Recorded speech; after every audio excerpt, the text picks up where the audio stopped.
Praise the Lord. प्रभु की स्तुति हो। I thank God for this opportunity to bring God's word before you.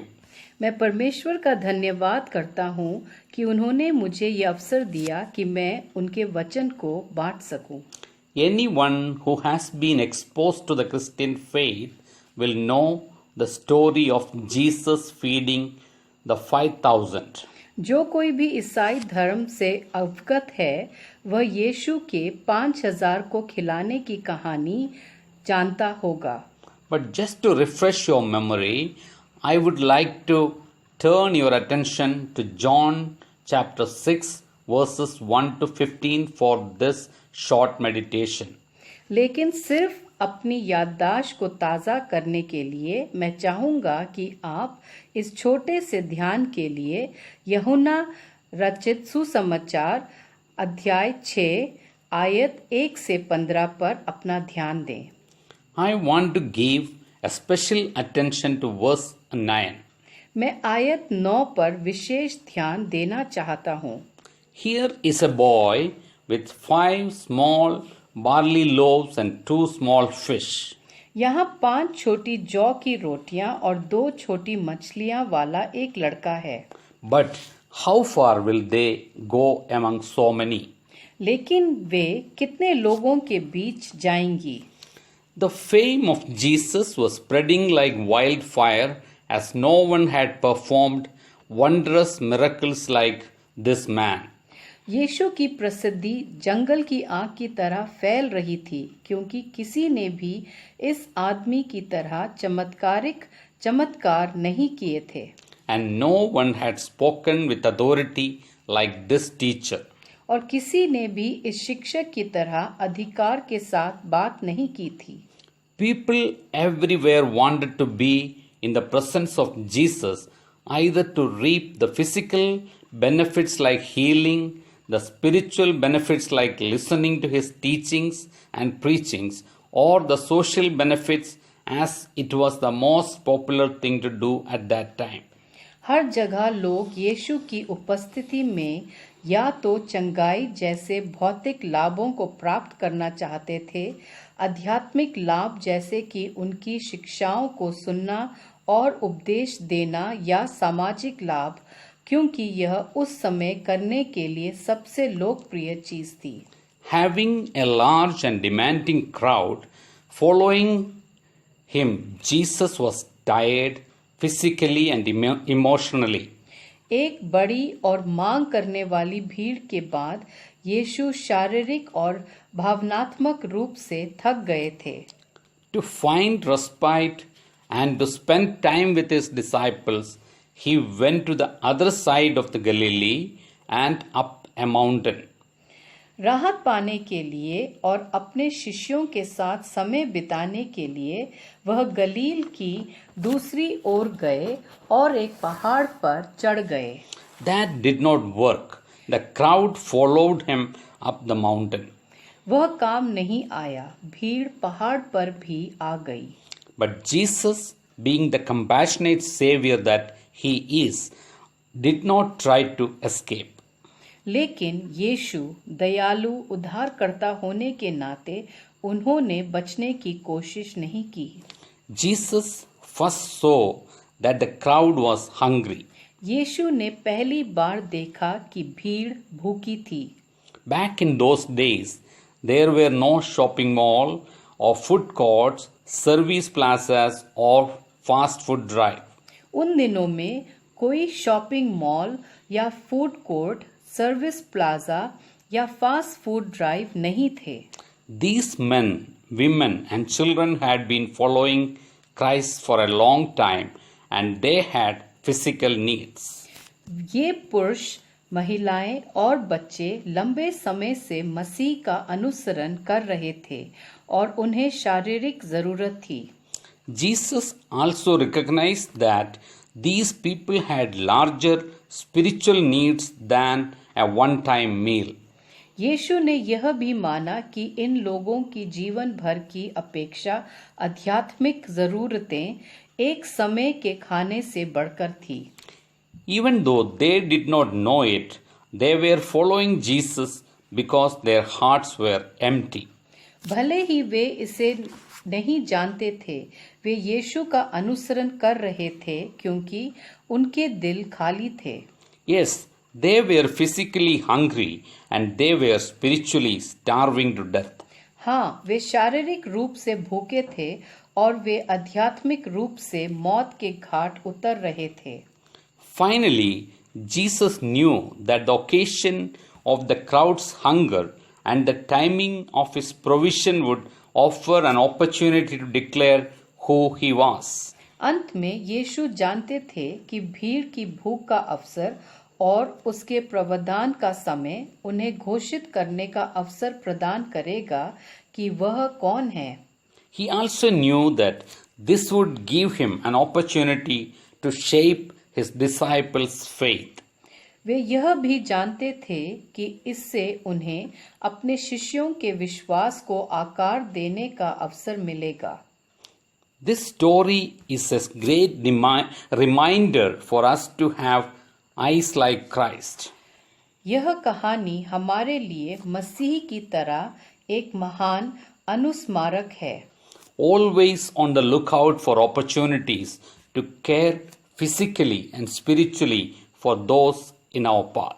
हमेशा हमारे रास्ते में उन लोगों के लिए शारीरिक और आध्यात्मिक रूप से देखभाल करने के अवसरों की तलाश में। With the approaching crowd, Jesus turned to Philip and asked, निकट की भीड़ को देखते हुए यीशु ने फिलिप की ओर देखा और पूछा, Where shall we buy bread for these people to eat? हम इन लोगों के खाने के लिए रोटियां कहाँ से खरीदें? Philip responds, 200 denarii worth of bread would not be enough for each of them to get a little. Philip ने जवाब दिया, उनमें से प्रत्येक के लिए 200 दिनारी की रोटी पर्याप्त नहीं होगी। In some translation we see, कुछ अनुवादों में हम देखते हैं, it would take more than half a year's wages to buy enough bread for each one to have a bite. हर एक को पर्याप्त रोटी खरीदने के लिए आधे से अधिक साल का वेतन लगेगा। This is what I think Philip meant, because this is how I would have responded. Philip का मतलब मुझे यही लगता है, क्योंकि इसी तरह से मैं भी जवाब देता। You got to be kidding me, Jesus. आप मजाक कर रहे हैं यीशु। Do you see the size of the crowd? क्या आप भीड़ का आकार देखते हैं? We don't have that kind of money. हमारे पास उस तरह का पैसा नहीं है। There is just no way this is going to happen. कोई रास्ता नहीं है ये होने के लिए। But Jesus knew exactly what he was doing when he asked Philip the question. लेकिन यीशु को पता था कि वे क्या करने वाले हैं जब उन्होंने फिलिप से सवाल किया। In verse 6 we read, Jesus asked this only to test Philip. आयत 6 में हम पढ़ते हैं, यीशु ने केवल फिलिप की परीक्षण करने के लिए ये पूछा था। For he already had in mind what he was going to do. क्योंकि वह पहले से ही उनके मन में था कि वह क्या करने जा रहे हैं। But in the meantime, another disciple of Jesus named Andrew located a boy carrying around a basket with 5 barley loaves and 2 fish. लेकिन इस बीच यीशु के एक अन्य शिष्य अंद्रियास नामक ने एक लड़के को 5 जौ की रोटियां और 2 मछलियों के एक टोकरी के साथ पाया। Just like Philip, Andrew also analyzed the scenario with great doubt and asked, Philip की तरह अंद्रियास ने भी बहुत संदेह के साथ परिदृश्य की विश्लेषण किया और पूछा, But what are they for so many? लेकिन वे इतने सारे के लिए क्या है? One of the reasons I want to share this story is to focus on the minor and seemingly insignificant characters in Scripture. इस कहानी को मैं इसलिए बांटना चाहता हूँ क्योंकि मैं पवित्र शास्त्र में छोटे और उचित रूप से महत्वहीन पात्रों पर ध्यान केंद्रित करना चाहता हूँ। Whenever we learn about the feeding of the 5,000, जब भी हम 5,000 के भोजन के बारे में सीखते हैं, we typically hear about Jesus, the crowd, or the disciples. हम आम तौर पर यीशु, भीड़ या शिष्यों के बारे में सुनते हैं, But we neglect this central character, the little boy. लेकिन हम इस केंद्रीय चरित्र के छोटे लड़के की अपेक्षा नहीं करते हैं। His story teaches us so much. उनकी कहानी हमें बहुत कुछ सिखाती है। No one in the crowd would have thought that this boy mattered. भीड़ में किसी ने भी नहीं सोचा होगा कि यह लड़का मायने रखता है। No one would have imagined that what he was carrying in his little basket would not only be the provision of a moment, but the basis of one of the most significant sermons Jesus ever preached. किसी ने कल्पना नहीं की होगी कि वह अपनी छोटी सी टोकरी में क्या ले जा रहा था। न केवल उस क्षण का प्रावधान होगा, बल्कि यीशु द्वारा प्रचलित सबसे महत्वपूर्ण उपदेशों में से एक आधार होगा। Let me tell you, God uses people that other people don't count. आपको बता दूं कि परमेश्वर ऐसे लोगों का उपयोग करता है जिन्हें अन्य लोग गिनते नहीं हैं। God uses people that other people discount.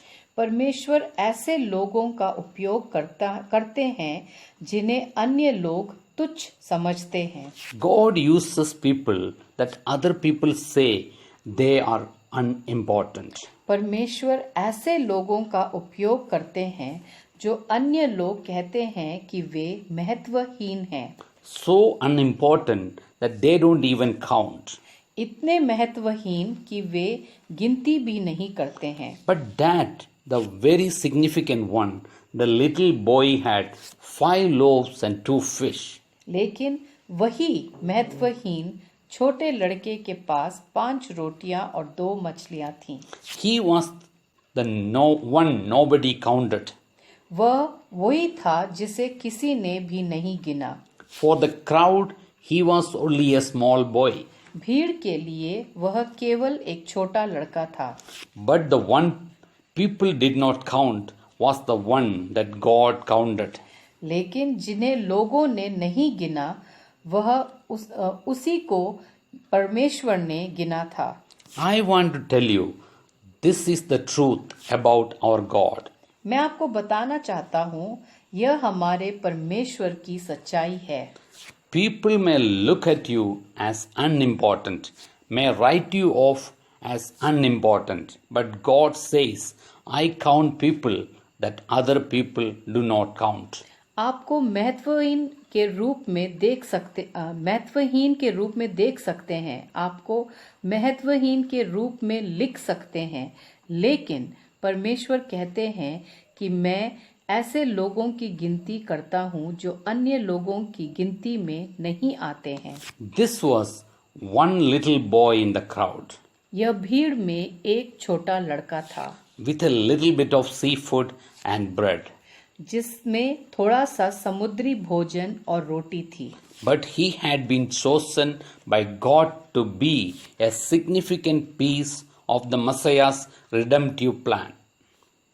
लेकिन उसे ईश्वर ने मसीही के छुटकारे योजना के लिए के एक महत्वपूर्ण टुकड़े के लिए चुना था।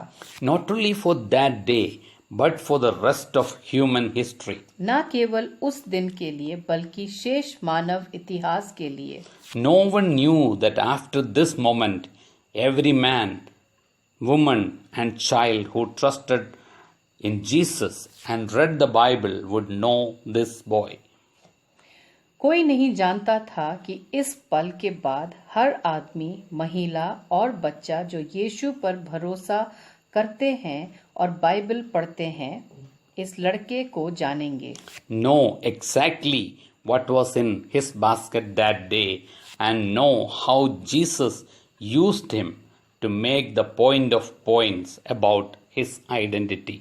उस दिन उसकी टोकरी में क्या था और यीशु ने उसे कैसे इस्तेमाल किया, पहचान अपनी बताने के लिए। Here is what I am trying to say. यहाँ मैं यह कहना चाह रहा हूँ, We will never know which little person God will use and how. हम कभी नहीं जान पाएंगे कि परमेश्वर किस छोटे व्यक्ति का उपयोग करेंगे और कैसे। That means that we are never just lost in the crowd. इसका मतलब है कि हम कभी भी भीड़ में नहीं खोए हैं। We are never without anything to offer. हम कभी ऐसा नहीं है कि हम कुछ ना दे सकें। We never know who the Lord will claim and use in ways that we cannot predict or have not intended. हम कभी नहीं जानते कि प्रभु किस तरह से दावा करेंगे और उपयोग करेंगे, जिसका हम अनुमान नहीं लगा सकते हैं या इरादा नहीं है। The Lord knows us all. प्रभु हम सभी को जानते हैं। He knows where we are, what we have, and how can we be used. वह जानते हैं कि हम कहाँ हैं, हमारे पास क्या है और हम कैसे उपयोग किए जा सकते हैं। He is the divine author over each and every moment, writing our stories. वह हर पल हमारी कहानियों को लिखने वाले दिव्य लेखक है। He can do eternally amazing things with the little fragments of our lives that we are carrying around and that we tend to think are not worth much.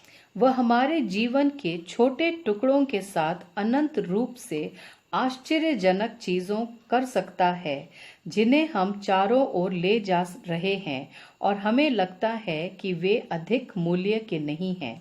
When you realize what you have, God can multiply it.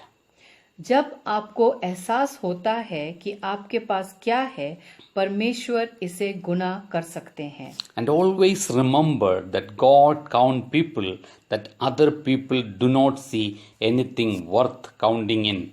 और हमेशा याद रखें कि परमेश्वर लोगों को गिनते हैं कि अन्य लोगों को गिनती के लायक कुछ भी नहीं दिखता है। Yes, that is the kind of God we serve. हाँ, यही परमेश्वर है जिनकी हम सेवा करते हैं। Whenever I think about this passage of scripture, जब भी मैं पवित्र शास्त्र के इस भाग के बारे में सोचता हूँ, I always find myself wondering, तो मैं हमेशा खुद को आश्चर्यचकित पाता हूँ।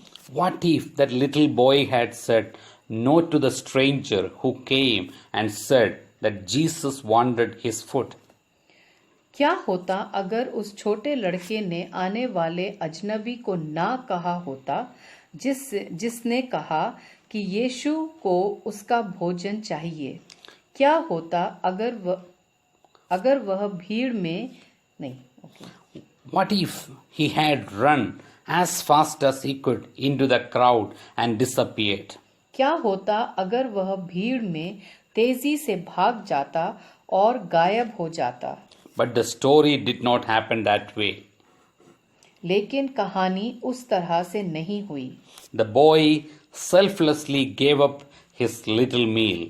लड़के ने निस्वार्थ रूप से अपना थोड़ा भोजन दे दिया। And Jesus did with it what only the Son of God could do. और यीशु ने उसके साथ वही किया जो केवल परमेश्वर का पुत्र कर सकता था। By divine power, a crowd of thousands was satisfied by physical food and plenty of leftovers, and simultaneously pointed to the eternal source of spiritual food that satisfies the soul.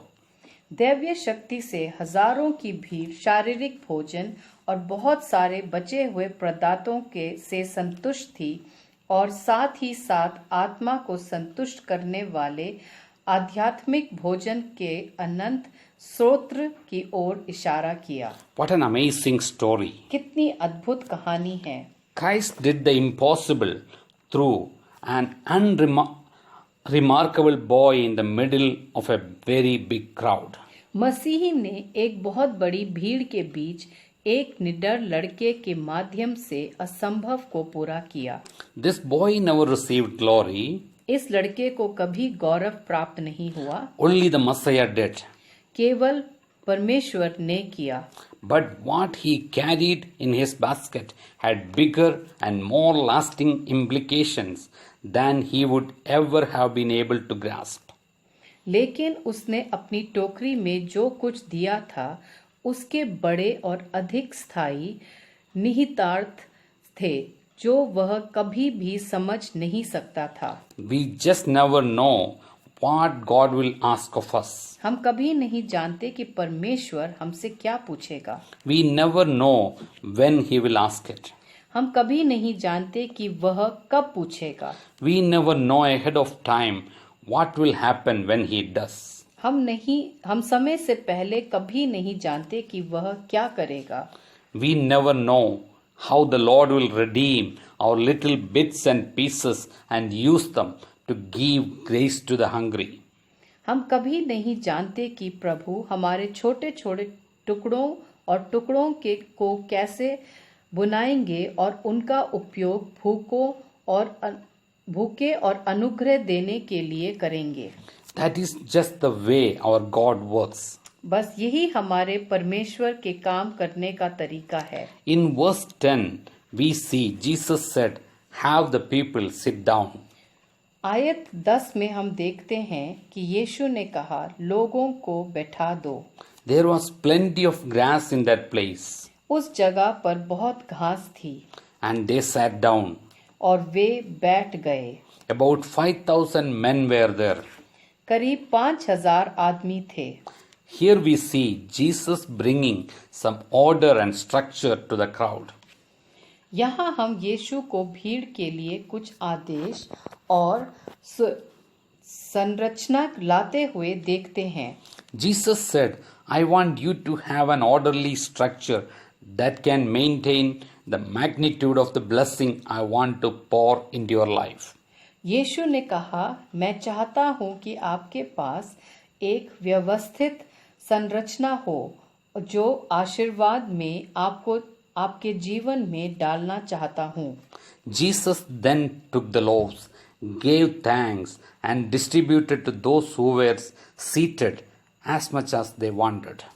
यीशु ने तब रोटियां ली, धन्यवाद दिया और उन लोगों को जो बैठे थे वितरित किया गया जो जितना चाहते थे। He did the same with the fish. उन्होंने मछली के साथ भी ऐसा ही किया। When Jesus took the bread and the fish, जब यीशु ने रोटी और मछली ली, we know what has happened. तो हम जानते हैं कि क्या हुआ। Jesus blessed it. यीशु ने आशीर्वाद दिया। In our life, we need to learn to hand over to Jesus those things we think are not enough in our lives so that He can multiply it. हमारे जीवन में हमें यीशु को सौंपना सीखने की आवश्यकता है जो हम सोचते हैं कि वे हमारे जीवन में पर्याप्त नहीं है ताकि वह इसे बढ़ा सकें। When the bread loaves and fish was in the hands of the boy, it was not enough for the crowd. जब रोटी और मछली लड़के के हाथों में थी तो वह भीड़ के लिए पर्याप्त नहीं थी। But when it was handed over to Jesus, it was multiplied. लेकिन जब इसे यीशु को सौंप दिया गया तो यह कई गुना अधिक था। You might think you are not enough. आप सोचते होंगे आप पर्याप्त नहीं हैं। Your family might think you are not enough. आपका परिवार सोचता होगा कि आप पर्याप्त नहीं हैं। Your friends might see you as not enough. आपके मित्र आपको पर्याप्त नहीं देख सकते हैं। And even your spouse might see you that way. और यहाँ तक कि आपका जीवन साथी भी आपको इस तरह देख सकते हैं। But remember, we serve a God who can turn our not enough resources into more than enough supplies. लेकिन याद रखें कि हम एक ऐसे परमेश्वर की सेवा करते हैं जो हमारे संसाधनों को और अधिक में बदल सकते हैं। If Jesus can feed 5,000 men, he can also give you more than enough. अगर परमेश्वर 5,000 आदमियों को खिला सकते हैं तो वह आपके ज़रूरत को ज़्यादा दे सकते हैं। The few loaves of bread is obviously not enough to feed 5,000 men plus the women plus their children. रोटी की कुछ टुकड़े स्पष्ट रूप से 5,000 पुरुषों और महिलाओं और उनके बच्चों को खिलाने के लिए पर्याप्त नहीं है। It is not enough, but Jesus then took the loaves, gave thanks for what is not enough. यह पर्याप्त नहीं है, लेकिन यीशु ने रोटियां ले ली जो पर्याप्त नहीं है, उसके लिए धन्यवाद दिया। When you learn to be grateful, even when you have is not enough, then God can begin to multiply not enough into more than enough. जब आपके पास पर्याप्त नहीं होने पर भी आभारी होना सीखते हैं तो परमेश्वर पर्याप्त से अधिक में पर्याप्त रूप से गुना करना शुरू कर देते हैं। The major focus of this story is the sign of feeding the large crowd from such a small amount of food. इस कहानी का मुख्य केंद्र इतनी कम मात्रा में भोजन से बड़ी भीड़ को खिलाने का संकेत है। When they all had enough to eat, Jesus said to his disciples, जब वे सब खाने के लिए पर्याप्त थे तो यीशु ने अपने शिष्यों से कहा, gather the pieces that are left over. जो टुकड़े बचे हैं उन्हें इकट्ठा करो, Let nothing be wasted. कुछ भी बर्बाद ना हो। So they gathered them and filled 12 baskets with the pieces of the 5 barley loaves left over by those who had eaten. इसलिए उन्होंने इकट्ठा किया और खाने वाले 5 जौ की रोटियां के टुकड़े के साथ 12 टोकरियां भर दी। It was Jewish custom to gather leftover food into a basket which they would carry around all day and eat as they needed. बचे हुए भोजन को एक टोकरी में इकट्ठा करने के लिए यहूदी रिवाज था जिसे वे पूरे दिन ले जाते थे और आवश्यकता अनुसार खाते थे। Leftover mean that people are full obvious. बचे हुए का मतलब है कि लोग पूर्ण स्पष्ट हैं। And the saving of leftovers may represent the idea you are full right now. और बचे हुए की बचत इस विचार का प्रतिनिधित्व कर सकती है, आप अभी पूर्ण हैं। But you will need more as time passes to nourish you. लेकिन आपको पोषण करने के लिए समय बीतने के साथ और अधिक की आवश्यकता होगी। I think the only reason he gave them the leftovers so they would remember where he brought them from. मुझे लगता है कि एकमात्र कारण उन्होंने उन्हें बचे हुए दिए ताकि वे याद रखें कि वे कहां से आए। You would remember how God opened doors for you. आपको याद होगा कि परमेश्वर ने आपके लिए दरवाजे कैसे खोले, How God provided for you. परमेश्वर ने आपको कैसे प्रदान किया, How God healed you in the past. परमेश्वर ने आपको अतीत में कैसे चंगा किया। Nobody else can tell your testimony like you can. आपके जैसी गवाही कोई और नहीं दे सकता। But remember where he brought you from and where he is able to take you to. लेकिन याद रखें कि वह आपको कहां से लाया और वह आपको कहां ले जाने में सक्षम है। And don't let what you see today defeat you. और जो आप देखते हैं आज आपको पराजित ना करे। He has not given you the spirit of fear, but of power and of love and of a sound mind. उन्होंने आपको भय की नहीं बल्कि शक्ति की और प्रेम की और एक ध्वनि दिमाग की दी है। He is saying, remember what I have done for you in the past. वह कह रहे हैं, याद रखें कि मैंने अतीत में आपके लिए क्या किया है। I will not fail you now. मैं आपको विफल नहीं करूंगा। It is time, beloved, that we continue to trust God. यह समय है प्यारों कि हम परमेश्वर पर भरोसा करते करें। He is the same yesterday, today, and forever. वह कल, आज और हमेशा के लिए एक है। God bless you all. प्रभु आप सबको आशीष दे। Praise the Lord. प्रभु की स्तुति हो। I thank God for this opportunity to bring God's word before you. मैं परमेश्वर का धन्यवाद